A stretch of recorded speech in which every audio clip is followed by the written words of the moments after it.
welcome to Beds Coming Clean. I'm Peggy the Enforcer. I'm Granny Lisa, and today we have Nate Landau. Is that correct? Landau. Landau. He's our guest today, and I'm going to go ahead and ask him to tell us about himself and what he's done and what he's seen and what he knows. We're going to get to know him. Go ahead, Nate. Okay, awesome. Well, first, thank you so much for having me. It's quite an honor. My name is Nate Landau. I'm 38 years old. I was born in Canada, raised in Israel, and moved to the U.S. 12 years ago. I was an event planner in New York. My soul wasn't in it, and towards the end of 2014, I just decided to quit my job and get on a plane to California. And it's now been 9 years, where I dove headfirst into the cannabis industry. The name of my company is called Snowtill. We specialize in no-till living soil indoors, which in a little bit I can go into more detail. I also am the executive director of Contra, Costa, NORML, and then I also am a Veterans Action Council member, and I'm on the NCIA's Cannabis Cultivation Committee. It's the different hats I wear right now. In the Israeli military, I served between 2004 and 2007. I was in the special paratrooper unit, and I served in the second Lebanon War. Wow, you have had many, many, many hats. I thank you for serving. For one thing, I don't know if they do that saying also in Israel, but you've probably heard it several times. Everyone's a veteran in Israel, so like, oh, big whoop, you served in the military. So did I, just 3 years ahead of you. I will say it has one benefit that I don't think would happen in the U.S. If you're a soldier and a cop pulls you over and gives you a ticket, and he happened to be in the same unit you were, there's a chance that you'll be let off with the warning and actually getting tickets. That's the only thing. But yes, everyone's soldiers, so there isn't. Thank you for. Obviously, everyone's very supportive of soldiers, but the saying "thank you for your service" is not a thing in Israel. Okay, yes. Well, I have one little thing, and I went through basic in 1980, and we were warned. We were mixed in boot camp. My first unit was, and we were told never give an inch to an Israeli soldier because they are out when they are fighting. They are out to kill you. Do not underestimate them. And he said to us females that if you come across another female soldier, that they will kill you instantly because they are trained more than we are in the Army. So just shoot them and get it done and over with. I mean, I was like, what?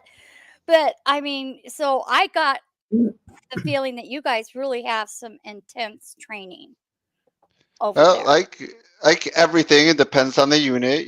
If you're doing a desk job, I remember there's this thing called Birthright where they fly Jewish college students to Israel and give them a 10-day tour. And part of the perk I got just before I got out of the Army is I got to join them because they wanted them to interact with peers their age.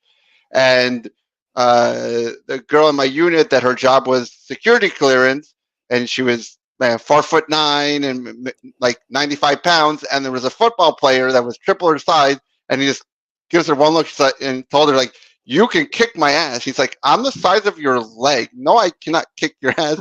Like, my basic training was 2 weeks. But yes, when it gets down to it, if you're in combat, the Krav Maga training is not the civilian Krav Maga. It's this to teach you if you're in a bad situation, you do whatever possibly your helmet's in your hand, you hit someone in the tent. Like, there's no points for style or anything. It's not martial arts. Like, you're in a bad situation. And I'd say that's just, at the end of the day, when it comes to soldiers, the morale and what you're fighting for has such a huge impact. So in Israel, you're not getting deployed across the world. You're sometimes, a few miles away from your actual family. So you just have that a little, you have more motivation because it's real. It's your country. It's not far. It's not far away. Right. Right. Right. I think I agree with that. It's a huge difference. So please, Peggy, go ahead if you have any questions. I would like to hear your story because I don't know. Well, I'd like to know what Nate's seen that he'd like to talk about, for one. Yeah. Okay, well, I'll start with this. This kind of sums up Israel in a microcosm. So Yeah. in my military, I experienced two things that you don't averagely experience as an Israeli soldier. In 2005, Israel withdrew from Gaza and part of the northern West Bank, and it was too big of a task for the police to handle, so they had to bring into the military. And I was in sergeant school at the time, and I remember being spit at and called a Nazi by other Jews, and like the country was so divided, it was like tearing each other apart. And then pretty much exactly a year later, the second Lebanon war broke out with Hezbollah, and then when I finally was able to go home, people sat up for me on the bus and were offering me food and couldn't stop asking me questions. So it was quite a unique contrast of how in 1 year I was perceived one way as a soldier, and then a complete 180 a year later. Oh, wow. That's really weird. That is weird. I wonder, is So it yeah, go ahead. it's in general, it's even stronger among the Jewish community, but in general, when there's no external threat, then you start tearing each other apart. When there is an external threat, you unite. Like, I'll give the Rome Republic, for example. They had Carthage for hundreds of years being the rival, and they were always able to unite around it. But the second they defeated Carthage, that's when they started having civil wars, and then eventually it collapsed and went from a republic to empire. It's this kind of human nature that when there's something external to you, external threat, then we're unified. But when there's no external threat, then we kind of tear each other apart. And this thing of the makeup, the demographic from Israel, there's people from all over the world, and they say if there's two Israelis in the room, there's three opinions. Oh, yeah. I've never heard that. I yeah. have. Wow.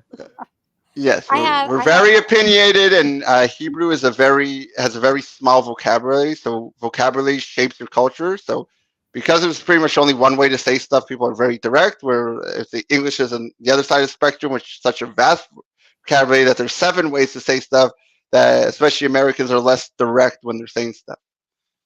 Oh, Okay. I see. We have a comment that needs to be addressed, Peggy, if you would please do that. Which one? It's from YouTube. Pioneer woman, U.S. EMA grad, and targeted individual. No fun. We all need to wake up and save humanity and stop fighting one another. I agree with that. We have threats out there much larger than each other, if you ask me.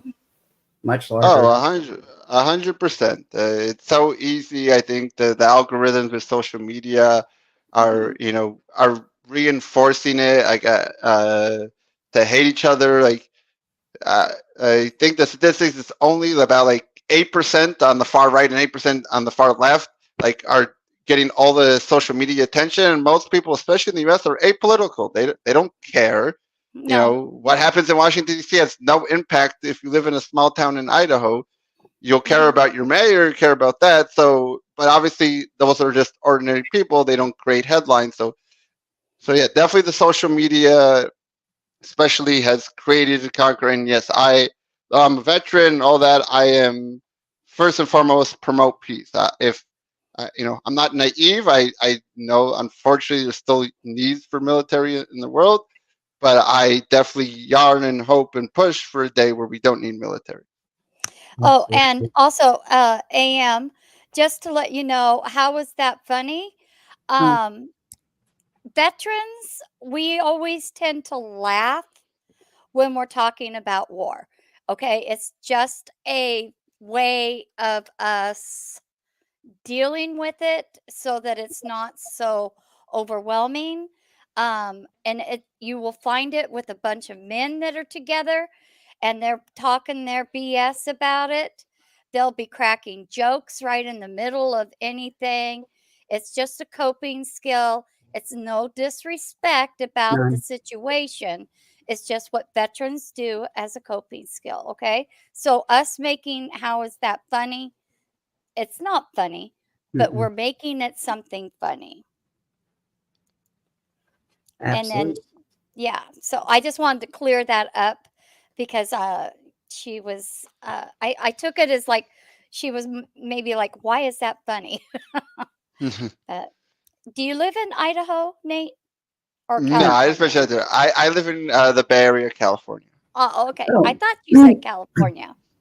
Okay, great. Now, from Israel, are they cannabis open or closed? So it depends.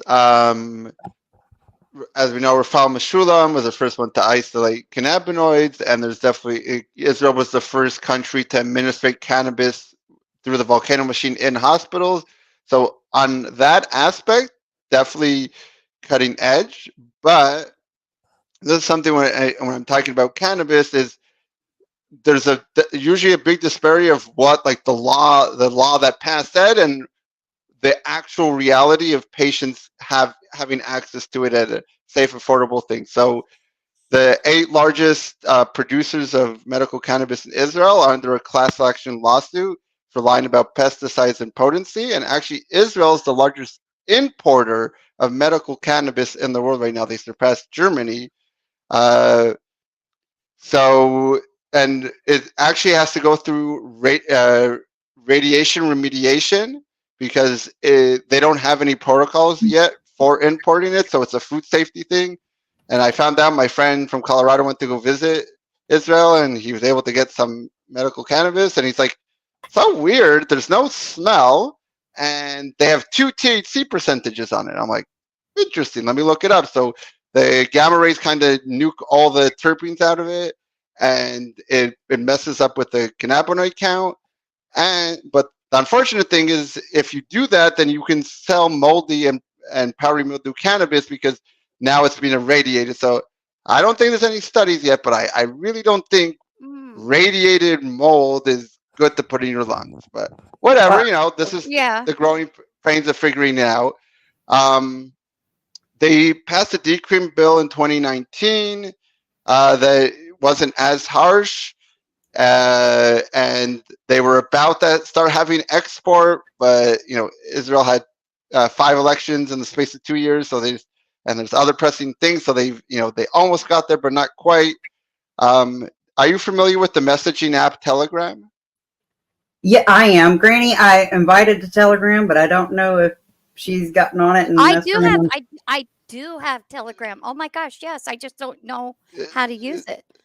So it's really encrypted, and they created a marketplace called Telegrass in Israel, where Israel only has 9 million people, and at its height, it had 200,000 active users on it. So that's a huge portion. And with all Israel's tech, they could not crack it. The way they were able to dismantle this organization is they were able to catch one of the main guys, and he ratted everybody out. So I know it's a very long winded question, but the police have definitely gotten more friendly. I'll give example at my friend's bachelor party in 2011. There were 15 people, plus the dancer and her driver, and they made noise. And the cop came and he smelled it, and he arrested all 17 of them for a roach this big. Even his fellow colleagues made fun of him, and they were calling them the joint cartel because they brought this man, and he just wanted someone to take blame. And they're like, no one's taking responsibility, and they held them for 4 hours, and finally, like, you can't hold that many people. And then they went outside, and one of my friends pulled out his box of cigarettes, and then he opened it up, and there was a joint inside. Wow. And the cops had it the whole time. But yeah, so it's those days are gone. Definitely, I would not, like, you walk by a bar in Tel Aviv and it reeks like weed, but I would feel comfortable smoking there. I wouldn't be comfortable still growing on more than a few personal plants. So I have a question. You said that you've had irradiated marijuana.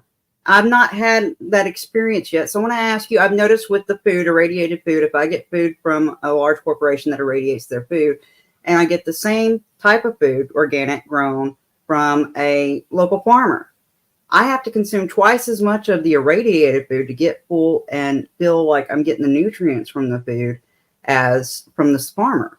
And so I'm wondering, is the cannabis, have you done experiments to see if it's the same effect, if you have to use more to see if it's getting rid of nutrients when they irradiate it? Let me clarify. It was my friend that tried it. I have Oh, not tried it, but the feedback I have gotten from my friends in Israel, that is not as strong. It messes with something doing the radiation, and definitely and it zaps the terpenes out. And wow. you do a special soil, correct? Correct. So no-till living soil. I'll give a quick background. If people want to do a deeper dive, I would recommend the book One Straw Revolution. So the whole no-till movement started with the Japanese scientist called, probably going to butcher his name a little bit, Masato Fukuoka. In the 50s, he was a scientist. He worked in customs for Japan, and he was seeing all these pathogens in the produce. And then he walked by this abandoned rice field, and it was the nicest rice he ever seen. And he kind of had like his come to Jesus moment. And the next day, he quit his job, moved back to his father's farm, and spent 30 years perfecting this method, where it's called natural farming, where we just try to mimic nature as much as possible. Now, he obviously never grew cannabis, but most of no-till is done either outdoors or greenhouse. We do it indoors because you have the full control of the environment. But what it does is, I'm in California. There's 2,000-year-old redwood trees, and no one's ever sprayed anything on them or fed them, and they live way longer than we do. So they figured out something we have not. Mm-hmm. And we as humans can barely feed ourselves properly. A plant that can't communicate with you, if you're trying to guess its nutrients. So we build the soil once, it kind of creates this micro ecosystem, and then the plant gets what it wants when it wants it. So it allows the plants to maximize its genetic potential. We have close to zero waste. Pretty much the nets that hold up our plants is the only waste, and we're working on a few innovations to get rid of that. So we'll have zero waste, and then we're also a for-profit business, so it allows us to produce. It cuts out a lot of our startup costs because we don't use CO2 enrichment, and we don't have to buy expensive dosatron machines. And then on our OPEX, we pretty much give our plants plain water. We give it a layer of mulch once a cycle, and that's pretty much the whole nutrients. I will give the real credit to the worms. They're the ones that are doing the real work. Call them the quarterbacks of the soil. They have a bunch of functions. They aerate the soil. They make it easier for the roots to spread because the roots go through their tunnels, and they kind of make the whole system work. So the plant roots release exudates, that kind of like poops from the roots, and then bacteria and fungi eat it, and then the nutrients now become readily available for the plant again, but they're stuck in the bacteria and fungi's body. And then the worm comes and eats them and dissolves the bacteria and fungi's body, and then poops out the nutrients. And because they like to hang out by the roots, then the plant gets to take it back up. So it's kind of this full closed cycle where, and obviously, like I said, we add mulch, we'll add some compost every once in a while, but for the most part, after the first cycle, we have this whole ecosystem going, and there's thousands and thousands of different little microorganisms in the soil. It's a whole universe. So that's why definitely, shout out to the worms that are doing the real work. And you do this indoors? Yes. So is the no-till, is that like the living soil, or is it completely different process? So yeah, there are two things. You can have living soil and you can have no-till. We do both. So living soil is you don't give it, if you give it caladium nutrients, you're going to kill your soil. Plain and simple. It's salt based and petroleum based. It's definitely not good. Going back to ancient times when the empire would conquer a kingdom that didn't submit, what would they do? They would sow salt in their fields so they wouldn't be able to go back to it. And I was like, if that's what they did as a punishment, why are we doing this intentionally? So there's the living soil of making sure it's alive and not killing it with chemicals. And then there's no till, so we don't till our soil at all. When we're finished with the cycle, imagine this is the main stem. We cut right around it just to get the main stem out, and we leave the roots to decompose because the roots actually hold most of the nutrients. And when they decompose, Oh, so by the time the next ones are big enough, the roots have broken down and it's more nutrients for them.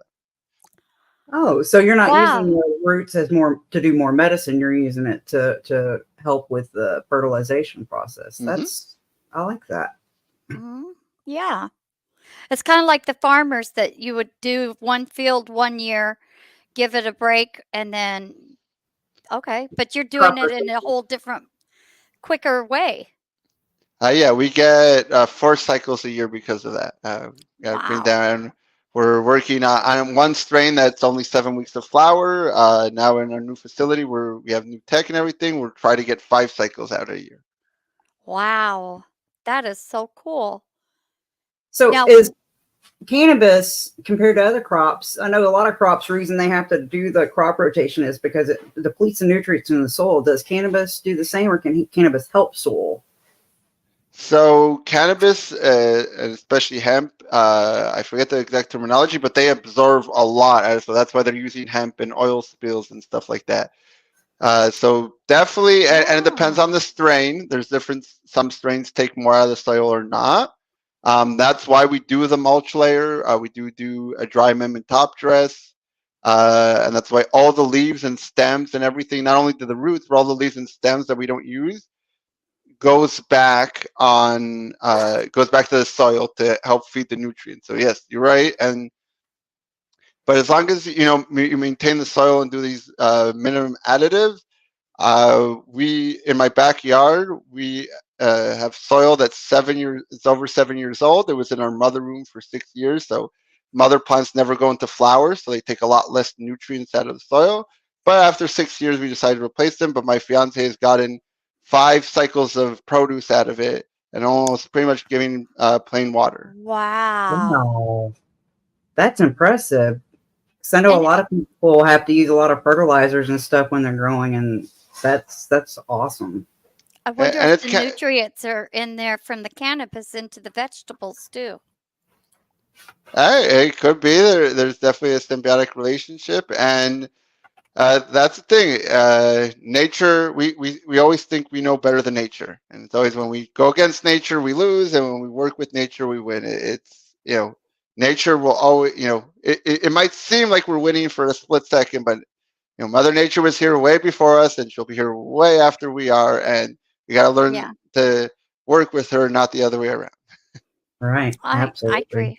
Hmm. Wow.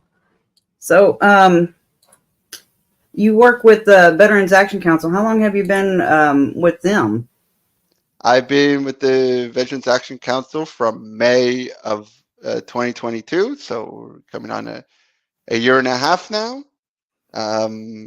Etienne Fontaine posted something on LinkedIn. This says I joined LinkedIn, and he said, it was a Thursday night meeting, and they're like, "All veterans are welcome." Like, I don't think I qualify Hmm. because, like I said, in Israel there isn't the concept of veterans, and in Israel you have to do a reserve. You have to do about a month a year until you're like 40, 45. So like even when you get out, you're not a veteran, you're a reservist. So there isn't that concept. So I never thought myself as a veteran. Is something that took me a while, even after joining the VAC, to be considered like, no, you served, it doesn't matter, it's veteran, and being very Hmm. welcoming. And I had no idea what I was stepping into, but some of the greatest minds in cannabis and activists that, you know, they're talking about stuff they were doing at the late 80s when I was 4 years old and didn't even know what the word cannabis was. And they were already activists then, and they're still doing it today. So I feel very, very blessed for them to accept me into the ranks. We in the past year we've gone to DC twice and the UN once. Now, have you, because of your Israeli training, and now you're doing cannabis in America and legalized in California? Have you had any issues with government? Like, oh, we got to keep an eye on you because, you may try to do something, you know what I mean? Nefarious to cause problems. And, because I know that now that California has passed so many new laws, it's like you can get cannabis on any corner, it seems like, and for free. So, how was it when you first started with, the local police to, the state of California? How's it progressed in helping you do your job to help others? Okay. You brought up one of my favorite topics. I'm a regulations nerd. Uh, so prior to 2018, when Mhm.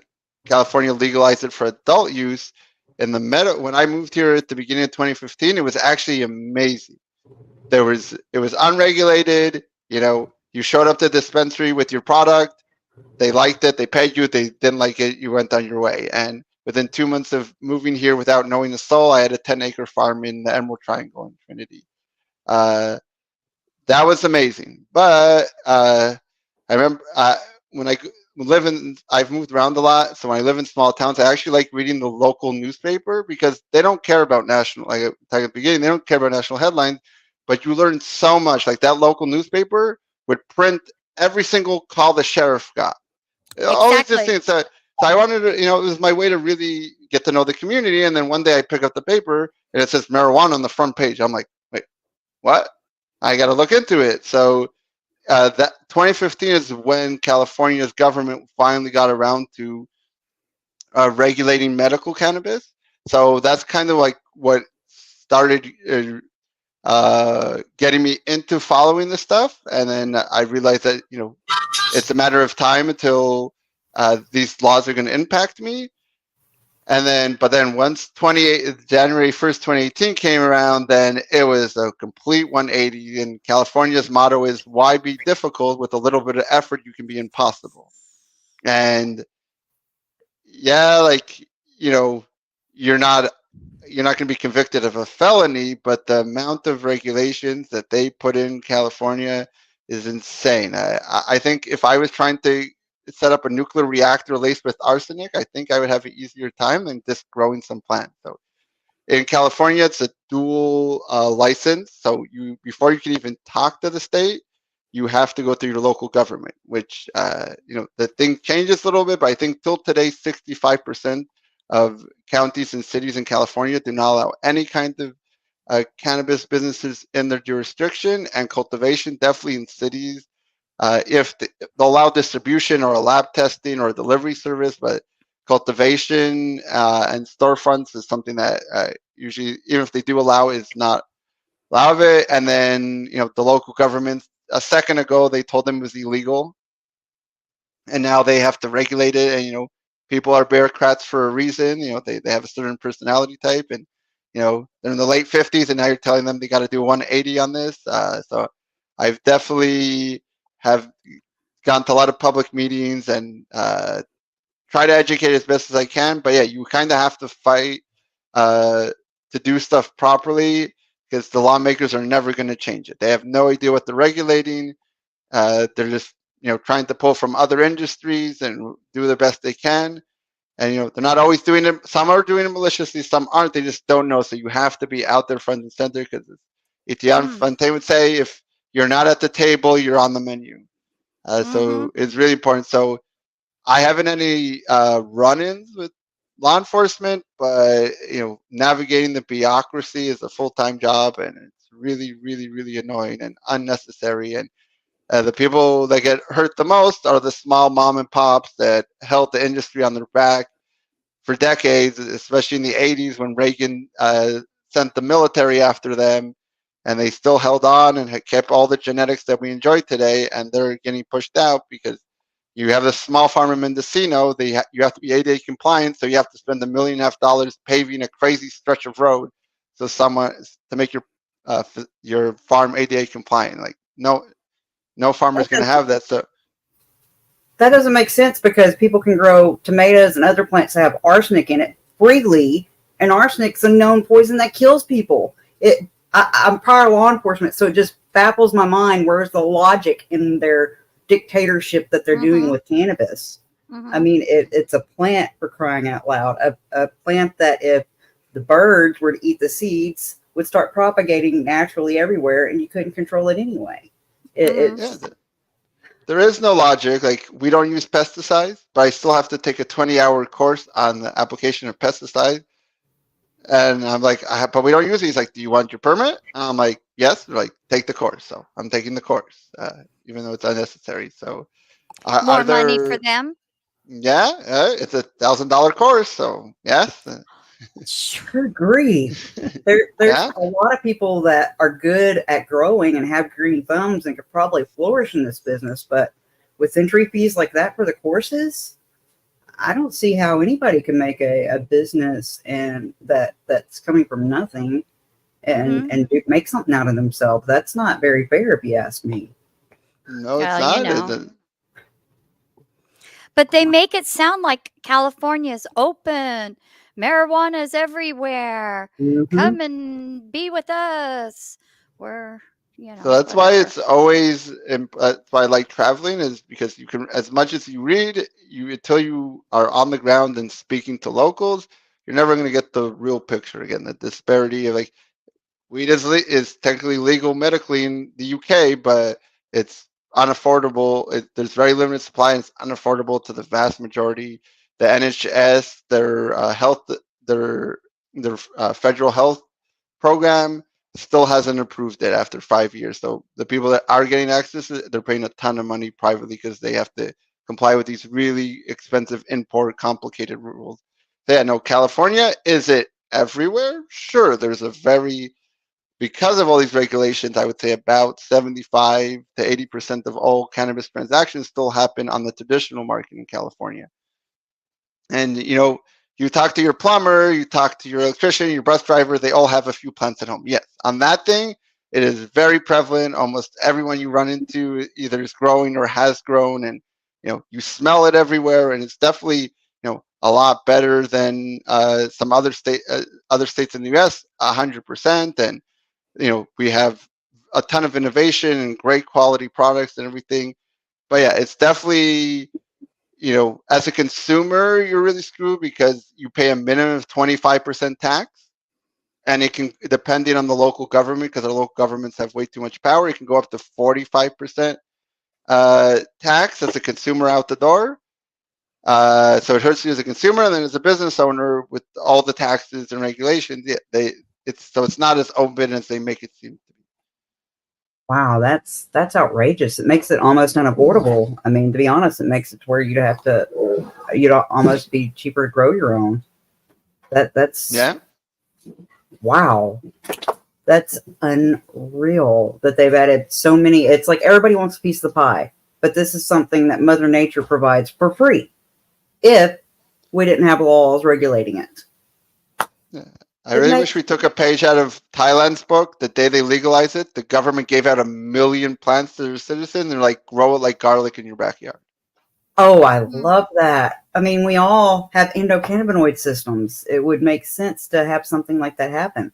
I'm wondering if, when they did that, if the healthcare system got a relief from people having to come in. Do you know if they did or not?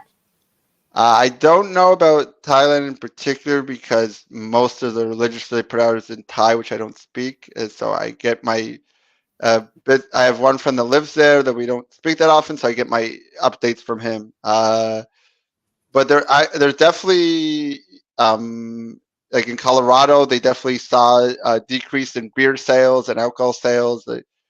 There's definitely benefits, and we're just touching the tip of the iceberg of what this plant can or cannot do. I'm sure studies are going to come out in the future showing that it's helping help reducing the medical.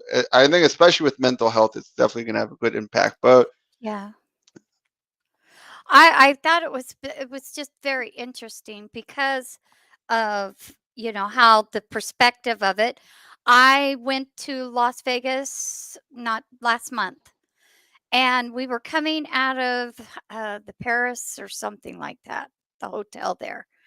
And two young people, I would say probably 20, 22, walked by, and there was a group of us waiting for Uber. And I'm like, I smell marijuana. And my daughter starts laughing. And she goes, "Well, yeah, mom." And I'm like, "What do you mean, yeah, mom?" And I now recognize the smoke coming up and everything. And I'm like, they're just walking on the street. And I'm like, "What about kids? What about this? What about that?" And she's like, "Calm down, mom. It's okay. It's legal." And I'm like, but instantly, and I'm a cannabis supporter, but instantly those old tags came running straight to my mind. What about this? What about that? Because you're going to burn your brains out. You're frying it like an egg. Those are the things that I heard, so they just rushed right back. So, why aren't you in Vegas, dude? It's free there. They could smoke it anywhere, right? Oh, like as a consuming, like I smoke in front of cops in California. Like as a consuming level, I'm not afraid. Like I remember I was smoking with my business partner during COVID, and the cop walked up to us to make sure that we were 6 feet apart.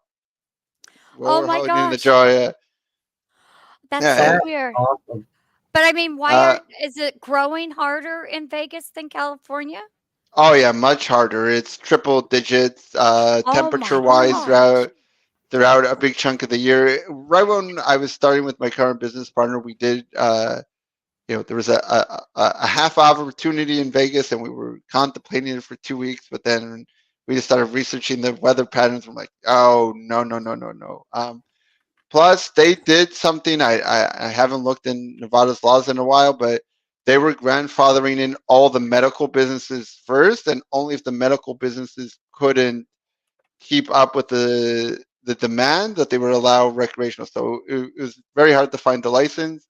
Mm, And Vegas is also very tourist. I would say a lot of Nevada is conservative and non-cannabis consuming. Most of the consumption is happening in Clark County, I believe, which is the county of Las Vegas. So you're very dependent on tourism, which could be great. Vegas gets over 40 million tourists a year, but a financial crisis, the first thing people cut is travel. So right. you're going to be dependent. Where California, because it's been around here for so long, you'll have a built-in market no matter what. You might have to drop your prices a little bit, but you're always going to find consumers here, regardless if zero tourists come here. Um, just one moment okay? Hey, AM, when we have guests on, we know pretty much, well, I don't, but my leader here, Peggy, does. She knows what we're going to be talking about. She knows who the guest is. And tonight is not about murder and children and talking about his opinion on the Palestinians. Tonight, he's here as our guest to educate us, educate you, and get support for a very huge thing that helps veterans mostly after the wars. And that's more important to us tonight. So I'm sorry if you missed that part of our opening, but this is what we're doing. Okay, hon? We're not trying to ignore you, but this is what we're talking about. All right? Okay. Nate. So I have a question on, because when you said the cost and everything and the laws were worse, there in growing. Do you know that they deliver it to the hotels? Yeah, they're Yeah. I didn't know yeah. that. So California is actually the pioneer with delivery service, but they Mhm. now offer it in Nevada, Colorado, in Massachusetts. They're giving all the delivery license to equity applicants. So it is something that is going to pick up speed. I actually saw this video of this guy that got out of prison in Colorado after 30 years for a cannabis charge. And the first billboard sign he sees, because they were just starting to roll out their delivery service, is like, keep calm. We deliver weed to your house. And he's like, I just spent 30 years for that if we're doing the exact same thing. I was like, what are they doing to the people in prison that just got, busted for pot or something, But yeah, I was like, what? Right. Yeah, it's definitely. Here's the thing. They opened a dispensary in my town, Concord, California, and it's right by the supermarket I go. And that's just show how used I got into stuff. That it took 2 months after their opening, and even though it's right across the street from the supermarket, it took me 2 months to actually walk in. And I was like thinking to myself one day, I walked to the store high, and I'm like, even 10 years ago when I moved to this, like 10 years ago, you would say there's not only is there a legal weed shop by your house, and they don't just sell weed, but there's dozens of products, and you're just gonna walk by it for 2 months without going in. I would think you're crazy. But yeah, that's Yeah. the and especially traveling. I try to vaporize my cannabis versus smoking. When I went to Barcelona in 2017, my friend's like, "I'll walk around with the city with you, but you're not gonna find a flower vaporizer in Barcelona." And most people didn't even know what I was talking about, and if they did, they just laughed at me like, "You put tobacco in our cannabis? What is this thing? Vaping? You care about the terpenes?" Like, and so I appreciate how spoiled we are and how privileged we are, especially in California, the abundance of stuff that we have here. That in most places, like when my friends come visit me from Israel, we smoke something, and 3 hours later we want something else, and I had a little bit left in my bowl, so I just dumped it in the garbage, and my friend dives across the room and tried to catch it before it went to the garbage. I'm like, "What are you doing?" He's like, "You just threw away good weed." I'm like, I ground it 3 hours ago. It's not fresh anymore. Like, dude, you know what you can sell it in Israel for? I'm like, yeah, but we're not in Israel. But yes, I definitely I try to remind myself to appreciate that we're very, very privileged right here when it comes to cannabis, especially in California. With all my Yeah. complaining and everything, definitely the industry needs to be better, but also, we need to count their blessings. Yeah, and that makes sense. It really does.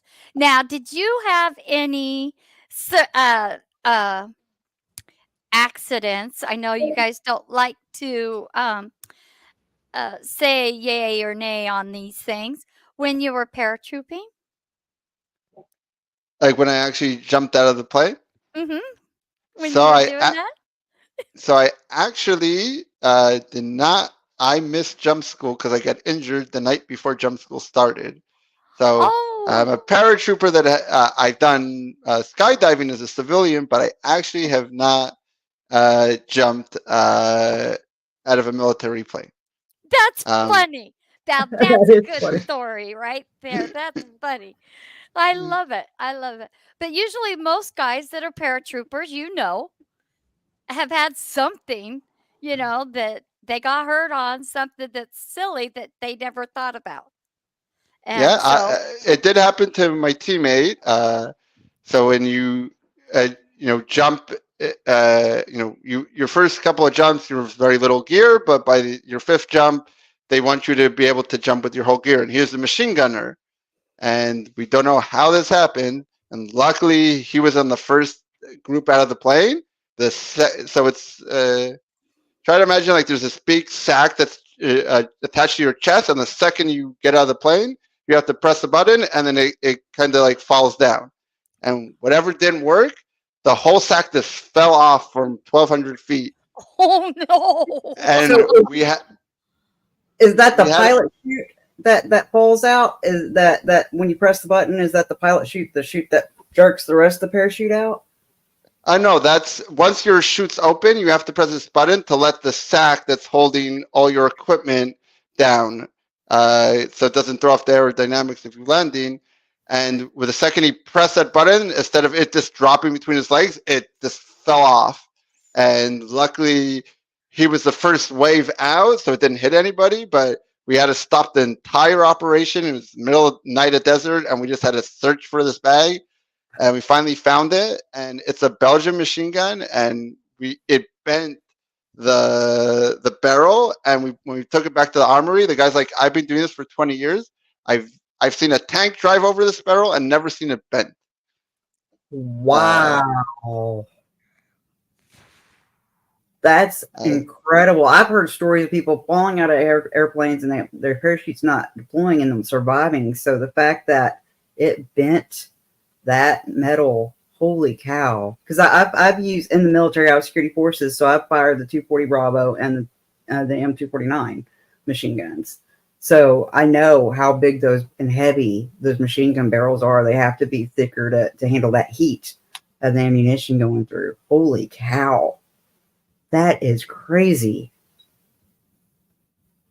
Lucky he was okay and didn't have anything happen because that's a scary thought. Yeah. I know I'm just a nosy old woman, so I like to hear all the stories. If you had to say, out of all your experience, okay, since a young man to where you are now, what would be your best advice to your younger self? Okay, let me think about it for a second. Yep. But I would say I get very laser focused when I'm focusing on something, and then I'm like the horse with the blinders on, and there's nothing to the right or left of me, and that's a good quality for the most part. But that not to. I've learned to turn that into good quality. I definitely ran into some walls when I was younger of having that kind of attitude, and I would tell myself to not discourage myself, but to keep in mind that it's okay to also be really laser focused, but to look the right and left all the time, because you never know when stuff's going to come out and surprise you, and not just run into the wall head first. It Yeah. might seem admirable and brave that there's not a wall that you can get in your way, but sometimes you just run to the wall and the wall wins. Right. And now, would you also recommend to yourself, get into pot, dude? It's hot. Yeah. I started smoking when I was 16. I'm definitely glad that I discovered that plant young. It was actually my cousin that changed my mind. I also drank out of the Kool-Aid that it's bad for you, going to ruin your life. And then my cousin's like, I'm in engineering school, right? I'm like, Mhm. yeah. And I'm like, I'm on my way to get a master's degree, right? So you can't say I'm lazy and stupid. I'm like, no, you got me on that, okay. And he's like, I'm like, why do you like it? What does it do to you? He's like, well, here's the example. It made me appreciate music in a way I never had. I'm like, BS. Prove it to me. He's like, okay. There was a Green Day song from the original album. Uh, I'm really a really bad singer, but it was about a guy. I heard that song 100 times. I knew every word off by heart, and I actually realized that I had no idea what the song was actually about. And it was actually about someone that was about to kill himself and take everyone down with him. Mm. And he's like, I was just like you. I listened to that song a million times and knew all the words, but didn't know what the song was actually about.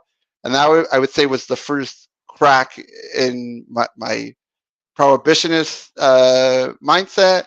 And within a few months later, I went to go spend the summer with him and his family in Toronto. And my cousin happened to be the neighborhood entrepreneur of cannabis. And so I got access to Ah. really good stuff. And I remember trying it, and the second I walked in to the house, I looked in the mirror. I'm like, "You're a stoner. This is you, before you know it, you're gonna lose count how many times you do it, and this is a lifetime thing." But yeah, I would say maybe getting to cannabis as a business person earlier than I did, but I also believe that everything that happened to me up to this point made me who I am, and I wouldn't change a thing. I love it. I love it. That's all good advice. I mean, even if it's just you're saying it to yourself, it applies to a lot of people. That's why I like to ask that one. And I have another one, but I wanted to change it up on Peggy. Oh, It's okay. I know. Um, what time is it? Because I don't want to you, keep you. you we are coming up to 10 minutes on the hour, and I know Granny has to run because she has another interview that was scheduled months ago in 10 minutes. Yes. But I do want to ask one last question. Nate, you say you have a fiance? Yes. When are you getting married? There isn't a locked in date, but we're looking at the end of 2025, beginning of 2026. So we have a second. I think that's good that you have the plan, though. That shows character. I'm a granny. I can't help it. Okay, No, Nate, I appreciate you coming on. I'm sorry it took so long with scheduling to get you in and out, in and out, in and out, but I really appreciate you being open about where your passion lies with, the cannabis and also with, um, helping us veterans and being a part of the change. I appreciate that. Good oh, of night, course. everybody. I'll see you Thank you, later. Granny. You take care, Granny. All right. Bye-bye. Later, Right. Granny. Okay. So, Michael, how are you doing? Oh, I'm doing good. Do you have any questions for Nate? We're probably going to run out of time because I was going to go into about the living soil thing, all the stuff that goes into that, but that's something we can talk about off camera. Well, because I didn't ask Nate how long you had tonight to speak with us. If you want to, I love nothing more than talking about living soil. So if you want to get into it, I'm all for it. Well, I got a question now. So are you using to set it up? Or what are you using as far as substrates and stuff like that? And how much are you adding earthworms? And how much earthworms are you adding? Yeah, good question. So when we mix our soil once, we have a base of compost, perlite, and peat moss, and then we have a bunch of amendments that we mix in, and we do a really good thorough mix, and then that goes into the beds. We on the first time we do a cover crop of clovers and a few other plants because there's certain forms of nitrogen that are only in the atmosphere, and only plants like clovers can pull it in. And then, yes, we do add in red regular. We've tried a bunch of different worms, but we found red regulars are the best ones because they like to hang out in the first 6 inches of the soil, which is where most of the roots are. That's where most of the magic is happening. We have tried European night crawlers in the past because they like to go down further, but we haven't seen good success with them. And then, yeah, it's living soil. So in hydroponics, let's say you need to let your soil dry out and then moisten back up. So we never let our soil go dry. We never overwater it, but we never let it go dry. It has to stay moist at all times. So I would say, So are you using like I'm sorry, I didn't mean to interrupt you, but before you go any further, are you using like a humidity detector with the valve that kicks open with little weep things to rehydrate the soil, or what? How do you managing that? So you asked a good question. That's one downside, and that's one thing that we're focused on cracking is we have to hand water because there's 2 things. There's the soil, and then there's the mulch layer, and the mulch layer has to stay evenly moist. And because of that, so we have to use a drip system and a mister. In 2019, I met a guy from Netifim. It's the Israeli company that specializes in drip systems. And he's very arrogant. He's like, there is not a problem in this world I can't solve. I'm like, okay. Half an hour later, he's like, damn, you got me. And he postponed his flight for 24 hours so he can come to the facility. And he tried and tried and tried and tried. And so it is, the hand watering is very time consuming. So it is something that we need to. So yeah, we just have to water more frequently and a decent amount. But that is, one of our frontiers. And now in our new venture that we started in September, once we have everything up and running, cracking you probably always have to do a hand watering once a week, but we want to cut out the other 2 hand waterings that we do every week. Yeah, because I had my tomato plants one year automated, and it was nice, man. All I had to do was go trim sucker leaves and then just grab tomatoes after that. The bees took care of everything else. So yeah, I totally appreciate what you're talking about, coming up with a different method. You'd be out there 24/7 with a large crop. Yeah. And we do it in 4x4 fabric pots.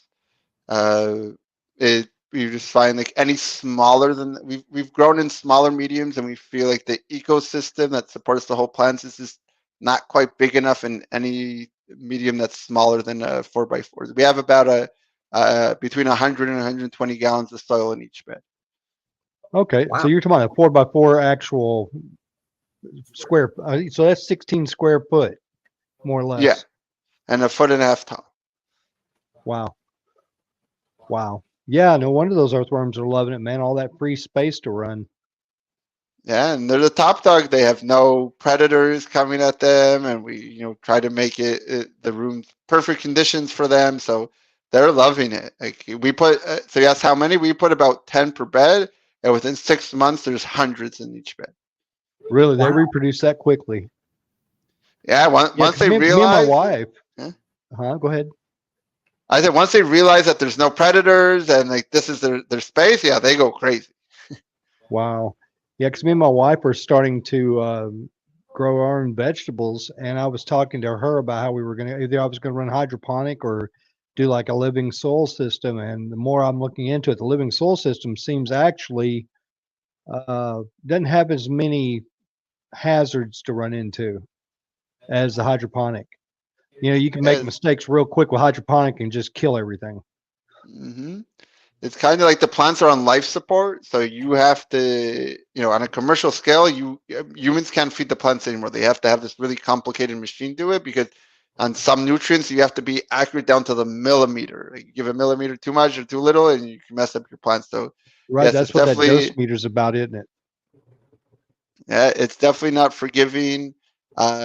No-till, as long as you don't let the beds dry out, the soil dry out, it's pretty forgiving. Most part, and like I said earlier in the conversation, my fiance grows pretty much all our vegetables. We have a small backyard, so we don't do potatoes and onions because they take a lot of room. But besides that, and obviously throughout the season, we get different produce. But yes, pretty much all our vegetables are from the backyard, and it Wow, definitely, that's as cool. you were saying before, Peggy, you can definitely tell the difference in the taste and the nutrients and everything. It's when I have to buy something in the supermarket, I'm like, ugh. Well, I've Yeah, noticed I when I know. buy something from the supermarket, you can tell. I know this sounds nuts, but my body's so sensitive. I can taste the chemicals if they use pesticides on the plants. It is disgusting. I'm like, what are we doing? We're poisoning ourselves, putting this stuff on our food and then consuming it. No wonder we have so many diseases now since pesticides. Get this, and the research I've been doing for the VAC, Nate, pesticides all came to use right after World War II, and it was German scientists that invented it. I'm like, I'm finding things left and right. Well, and Al, we had Al on, who's a member of the VAC, and he informed us about women that don't have cannabinoids, the babies won't suckle, right? Well, you look into when Infamil and all that blew out at 1940s and 50s is when they started advertising. It's like, no wonder the babies stopped nursing. No wonder we started having all these problems in our healthcare system. It's because we started poisoning ourselves and weren't paying attention. So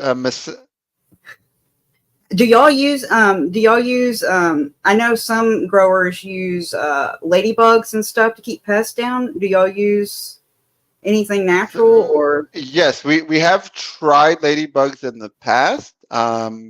They haven't worked for us personally. They worked for me when I had a greenhouse, but they don't work in indoors. There are some predatory mites we introduced. We introduced some nematodes. For the most part, the plants are you treat the plants well. They're very healthy, especially a cannabis plant. They have a very, very, think about it. A nug this big can get us full humans really intoxicated. When I had my outdoor farm, I remember towards the end of the season, I remember seeing flies just fly by the plant, and when they get too close to the plant, they would just fall to the ground because the fumes would be too strong for them. It wouldn't kill them, but it would. Yeah, so. There's very few pests that can actually, once it goes into flower, that can actually take it down. Aphids and spider mites are two of them that are definitely things that can actually win. But yeah, once once we run into that problem once, we take the long road of figuring out how to combat it naturally, because living soil is not about eradicating it off the face of the earth, because it's impossible. All you need is one to survive. And then in Hawaii, where Monsanto did a lot of their testings in the 40s and 50s,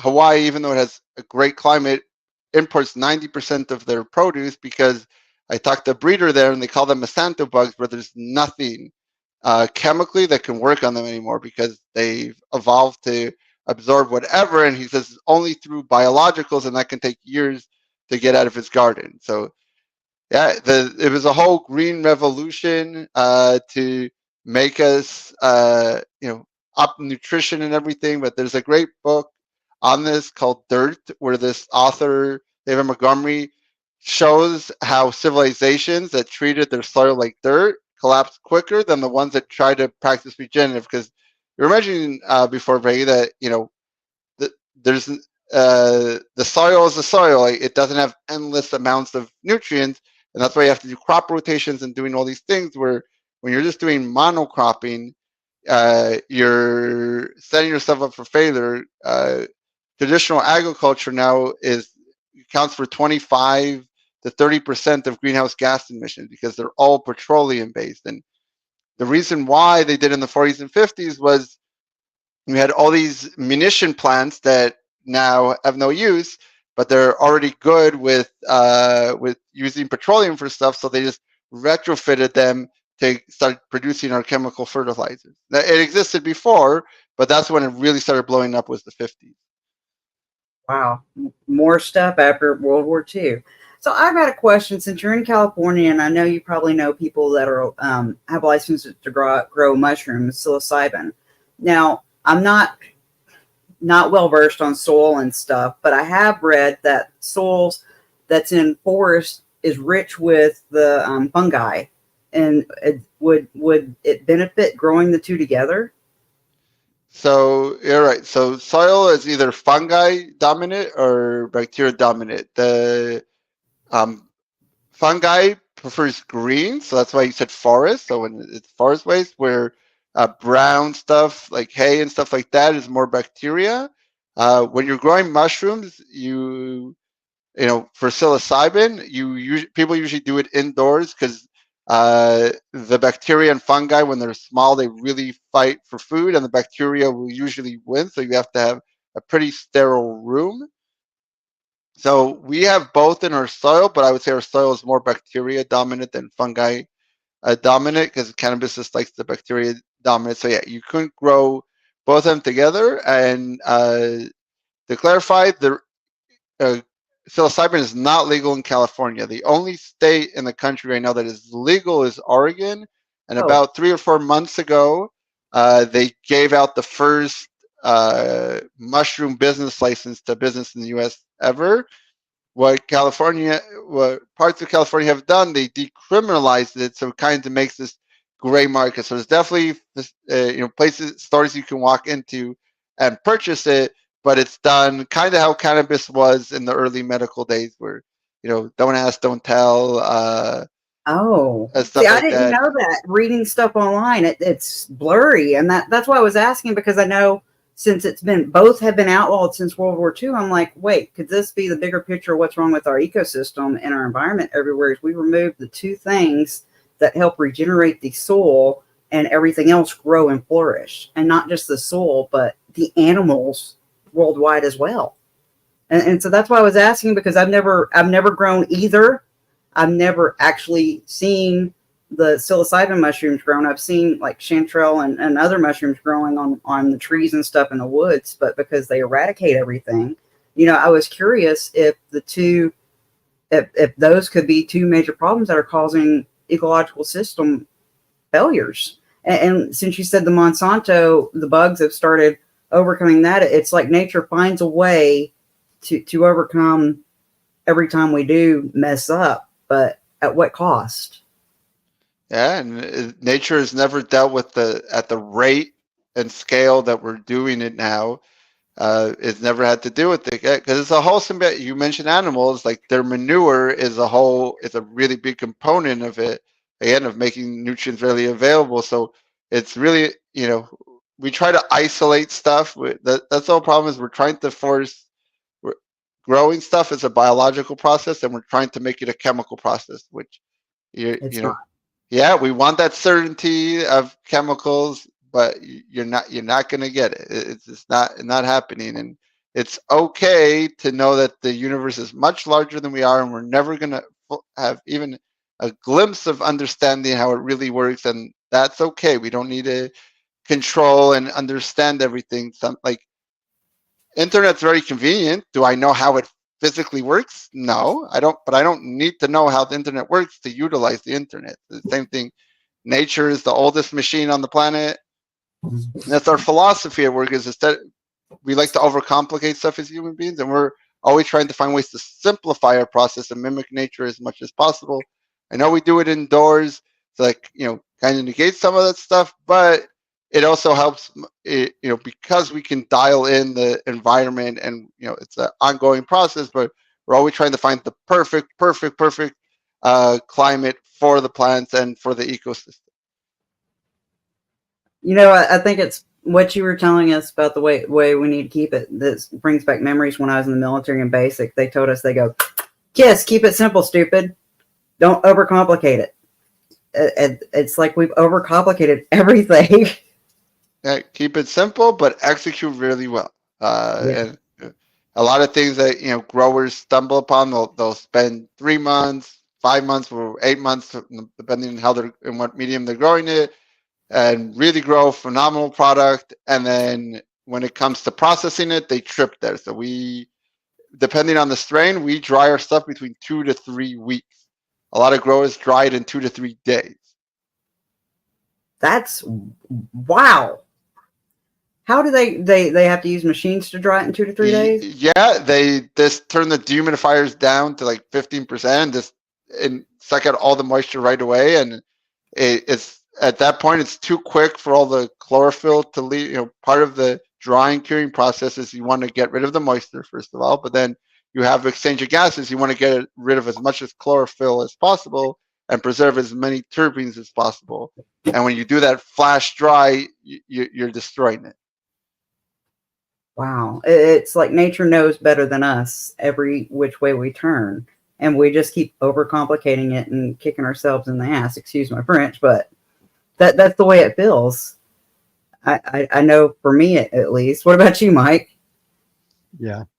Hey, I was going to not to go way back to the previous conversation. So like when you were talking about putting mulch and compost every cycle, is that every growth cycle you're talking about, to just Yes. replenish it so the worms have something to eat? Yeah, so we've gotten our cycle down to 3 months. Like I said, there's a certain strain, and we're now we're a new facility. We're going to try new innovations. We're going to try to push for 5 cycles a year at some point on the quick finishing strain. But yeah, we had a time at the beginning we were just like being purist and not adding anything but a little bit of mulch and water, and then we just ran into the thing where the soil's like, "Hey, buddy, I'm giving you a lot. You got to give me something back." So we do minimal stuff, but yes, you definitely need to replenish the soil, especially because 2 days after harvest we have our next cycle going. The soil, we're not really rotating crops. The soil needs some kind of additive to keep it going, because it's really important to us.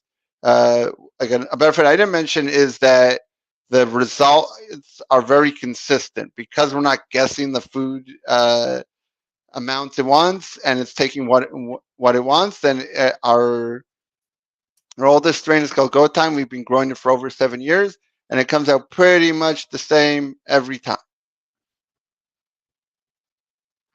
That's pretty Nice. awesome. That's Yeah, and the benefit of the running the cycles and replenishing it, the bacteria is already there. You don't even have to start the bacteria back over. No, That's cool. It's just maintaining the ecosystem. But once the ecosystem is there, like it has happened at the beginning where we let the beds dry out, and then you have to do a thing to restart it. But eventually, yeah, nature is amazing. I sometimes like to see how resilient, because two things. There's getting cannabis to the finish line and producing a high quality product. But this, for the cannabis plant to survive, oh, they are so resilient. When I had my farm, we grew too many plants in our indoor room in the winter, so we got rid of some of them, and I'm like, you know what? Let's see what happens. And it was in the snow, and one of the plants where I cut down almost to its stem started growing. The second the temperature got a little warmer, yeah, they're very, very, very resilient at survival. Yeah, that they're called the weed for a reason. They're very, very resilient now. Now that producing high quality flower, yeah, that's when all the nuance comes in. But yeah, it's a very prolific. It grows pretty much naturally everywhere in the world except for the most northern part and southern parts of the hemisphere. So I have a question. Being fairly new cannabis consumer myself, I've watched movies and they talk about finding a bag of weed that's 10 years old. Now, when we go to the store dispensaries, is the product fairly fresh, or does it stay on the shelf till it's all used up? So that's a good question, and that varies from state to state. You're in Arkansas, right? Right. Yeah. I'm not too familiar with the laws there. In California, they do have to have a package date on it. I want to change it to have a harvest date on it because, you know, it can be packaged whenever. But for the most part, again, I'm going on California's thing. There are expiration dates, and then you do have to take it off the shelf. What we do here in California, which I don't know many other states that have that, is cannabis was built on compassion. Like the whole cannabis, you know, real movement. It started, I know in the 60s, but really started picking up steam in the 80s when there was AIDS patients in San Francisco. And there was this woman called Brownie Mary where she would cook brownies and give it out to AIDS patients. And she got arrested dozens of times, but no jury was ever going to convict the old lady that was just giving out medicine to AIDS patients. So because of that, it was very ingrained in the industry to have compassion programs. When legalization came in, we almost lost all those programs because California came up with the bright idea that even if you're donating it, you have to pay, as a business owner, you have to pay taxes on it, and not for the cent that you donated it for the fair market price. So not only, you know, were you losing money by donating product, you're now paying the taxes on it. So we got a bill passed in 2019 of the SB 34 that created the legal framework to allow this to continue. So you know, especially a lot for veterans, but also for other people in need, we do have programs where we donate stuff that's you know, either doesn't look nice enough to be sold in the dispensary but still great, or it's close to expiration or a surplus or whatever. So that's how it is in California. I'm sure there's places, again, I don't know every state by state, but there's definitely places, and even in California, I'm sure there's stuff that you get that's 6 months old. And if we're talking about a illicit market, you know, I'm sure that there's people in Nebraska, let's say, that are smoking not this year's, but last year's outdoor weed that's been sitting in someone's garage for a year. So you can definitely tell, there's definitely signs like, it's supposed to look green. You know, I know some are purple, everything, but when it starts looking brown, you know, it's been sitting there for a while. But yeah, I would say there's a good, I would say the average, if I'm guessing, is probably 3 to 4 months after harvest when until you're actually consuming it. Okay. Yeah, Arkansas has, I don't know if it's the harvest date or the package date, but it has that, and then it has the inspection date. And so it has 2 dates on the package. Also, my mom's family is family of farmers. And I know from past knowledge that when soy crops or wheat crops don't do as well, that's what they send to the factories to become dog food. Is it the same way with the cannabis industry? Whatever doesn't pass par for humans gets sent to the animal industry to be made into animal medicine? So it depends. Every state has their own requirements on lab testing. I would say California probably has the most stringent one. So if you fail that, there are, you know, there's some remedies you can do. If, let's say, you have flour, there are extraction methods that will, sorry, oops. You're okay. there's extraction methods that will allow you to still utilize some of the flower. But some things you just have to in California, if it fails lab testing, you have to destroy it, and there's a bunch of different methods of how to do it. But then there's it not passing it, like there's nothing wrong with it physically, but like from a lab testing, but it doesn't pass, the consumers don't like it. It tested too low THC. There's all these reasons why it doesn't sell. In California, there's no, you either donate it or destroy it. There's no path forward. I know that a lot of the animal CBD and all the different stuff, they're all derived from hemp instead of cannabis. So because it's derived from hemp, it's available in all 50 states. But I know that it's something that's really big. It's becoming really big in animal health. But the access right now, I'm sure some outdoor farmers in the Emerald Triangle, give their animals. I'll give you. Sorry, when I had my farm, the landlord had animals on it, and I de-leaf, wheelbarrows worth of the fan leaves, so we shouldn't be psychoactive. And I'm like, hey, can I give it to the goats? He's like, oh yeah, they loved it. And I came back in the evening with the regular feed, and usually they jump all over me, and they're not moving. And I'm like, this is weird. I put it right in front of their face. They were stoned. I don't know, because they chew their cud, they probably were able to extract, and whatever it was, even though it was this family, there's no trichomes on it. The adults were high for 2 days, and the kids were high for 3 days off of it. Wow. See, because that's why I was asking, because I had a wolf hybrid, and anytime we go over to a friend's house, they smoke. If they left a roach out on the table, this dog would intentionally bump the table to knock it in the floor and then eat it. And I didn't realize that the medicine that our animals are getting is actually made from the hemp plants and not the same that what we're consuming. And that just, because they eat that too, so it must benefit them, because I noticed he would calm down. He wouldn't be hyper. His anxiety would be better, and he'd sleep.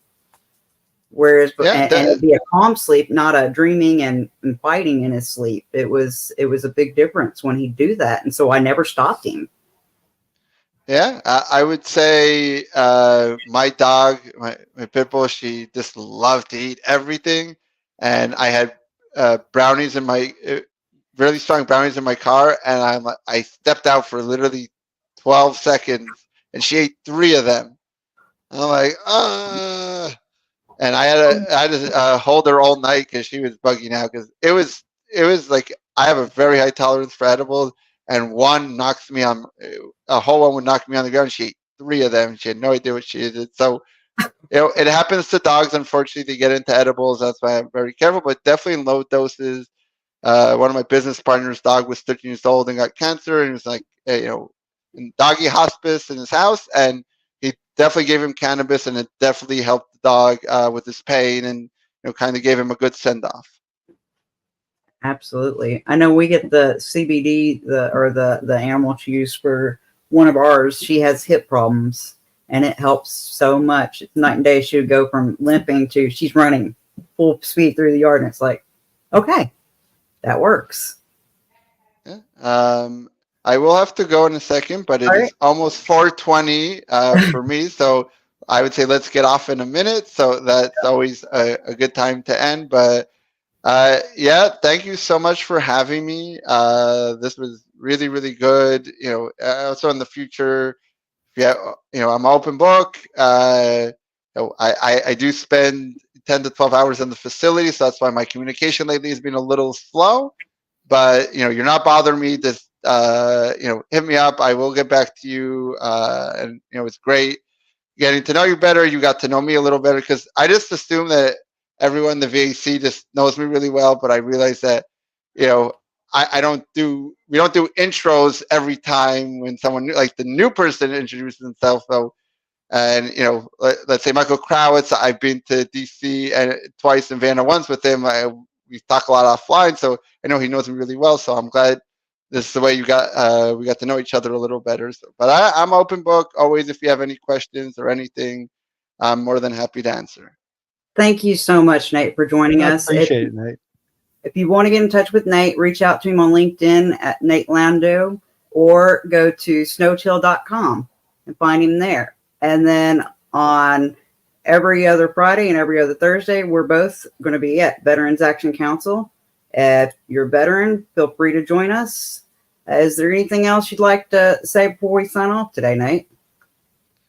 I would just say, because this is about veterans, if you know a veteran, check on them periodically. Give them a call, a text, email, whatever it is. Their neighbors knock on their door, because, you know, if people are like, what can I do to help? Sometimes that small thing in your community is so beneficial. You really don't know how much they can help. You don't know what the person's going through. So I'd say, you know, always think of the veterans in your life, and, you know, check on them periodically. You know, obviously do other stuff if you can, but if you want to help, you know, veterans in the most basic way, I would recommend that. Thank you so much, Nate. It was wonderful getting to know you, and a pleasure to get to know more about you. And if you're out there and you don't have anybody, this Saturday, the third Saturday of every month, from noon Central Time to 12:40, if you go to Beth's Coming Clean, to the right-hand side, we have a button that says mess call. Click that. There's a Zoom meeting room. My husband and I will be sitting there. We are every month, and we're there if somebody needs somebody to talk to. So that way you don't have to worry about finding somebody if you don't have anybody. Thank you, everybody. You enjoyed what you watched. Remember to like and subscribe. Remember, sharing is caring. Thank you, Nate. All right, bye. Take care, everybody. Take care, everybody. Thank you.